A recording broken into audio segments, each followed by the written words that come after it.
So we have some time for questions from the floor.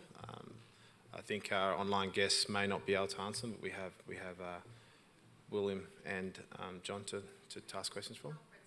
Oh, and Alfred, great. There's the reason. Thanks. Okay, we have a question for William. A point raised earlier at the AAMEG is tackling many issues at one time. Will the organisation look to streamline its focus in the next 12 months?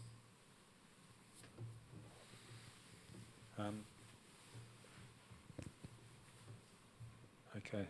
I don't think so. At this stage, we've got a model where we're increasing the working groups. So we have a lot of different. We have a legal and tax working group, security working group, an ERF forum. So that's the way of harnessing our members in terms of helping work for the organisation. So we are definitely driven by what's the issues of the day, and some things will park up. But certainly there's no plan to get smaller. It's to keep servicing our members where they see it's most needed. And instead of throwing people at it, we'll just have working groups working through those issues. So yeah, no, we'll keep a broad spectrum, I think. Okay, great, thank you. We also have a question for Alfred online. What percentage of the workforce in the Tarkwa is female, and what is the strategy to increase more participation?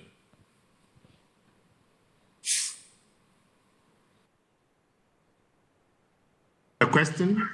We currently have about 10% of the workforce that is female. In terms of strategy going forward to increase our agenda, we have intensified training for the females. Then also when we have vacancies, we try to actually focus on the females, but not just for females' sake, but those who are well qualified to be able to take the job forward. Great, thanks Alfred. I have a question for John.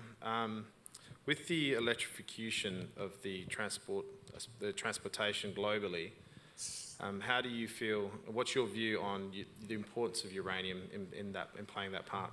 Obviously, we're being led by Europe and China at the moment with the electrification, but how important is uranium to that problem?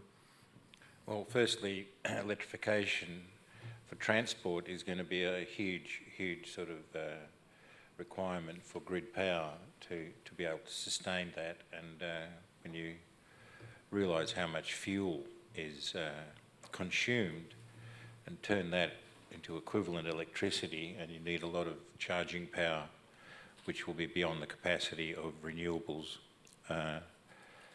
to deliver, because they're such a sort of spasmodic contributor.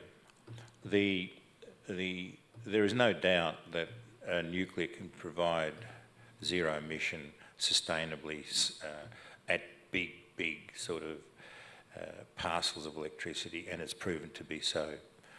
I think that these modular reactors, which can be deployed in a different way compared to the larger 1,000 megawatt stations, will allow that electricity production to spread across areas. So I think the world hasn't come to the realisation what it needs in terms of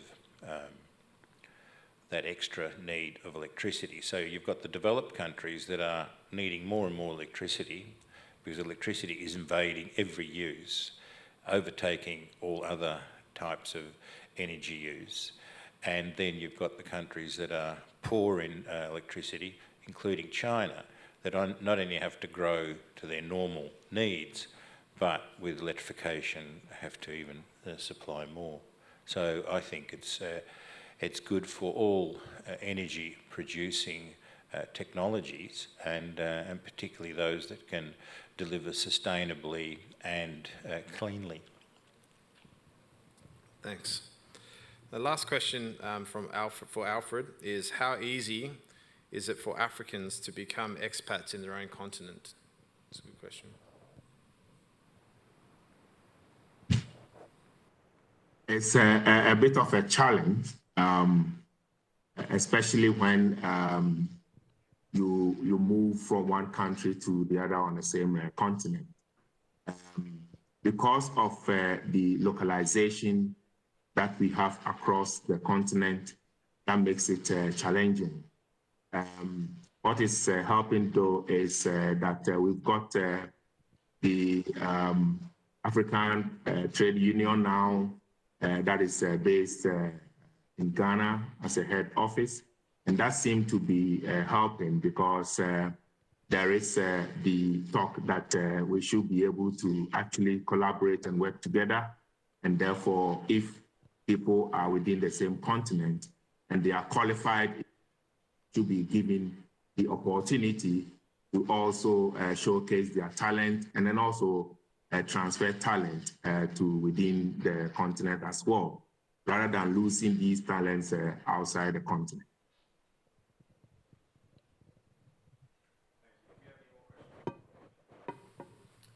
Yeah, Frazer, is Wilson still online?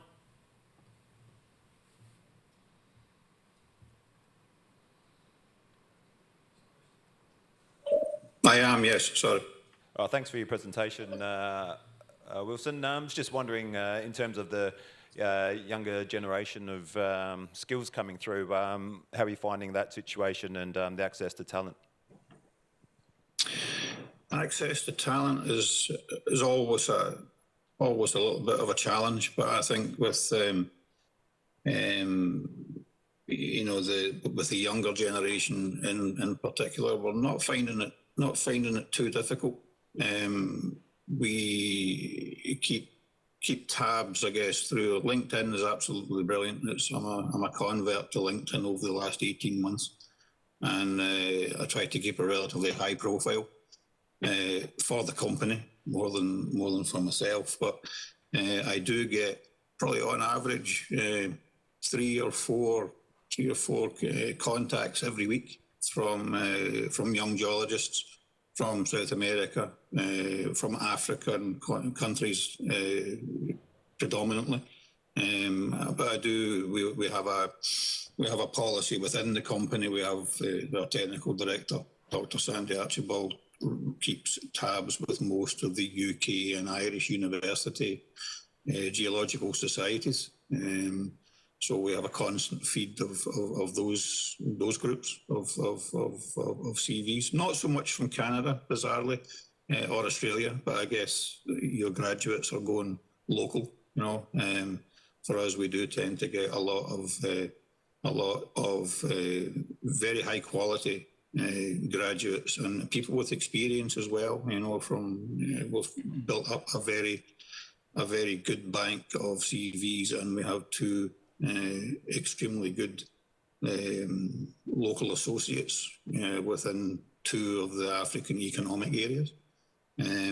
So acquiring you know, good people into the team, it's not easy because you obviously have to filter everything out. But I don't find it a major challenge. I think if I was to criticise any one particular thing is people tend to come out now with fairly poor report writing skills, which absorbs a vast amount of time from the senior level to try and put things right prior to being given to the client. But that's an on-the-job training thing. I think I was very much the same myself. You know, a slight lack of focus, and I'm not sure how my grammar rated for my bosses at the time, but I'm sure it wasn't brilliant.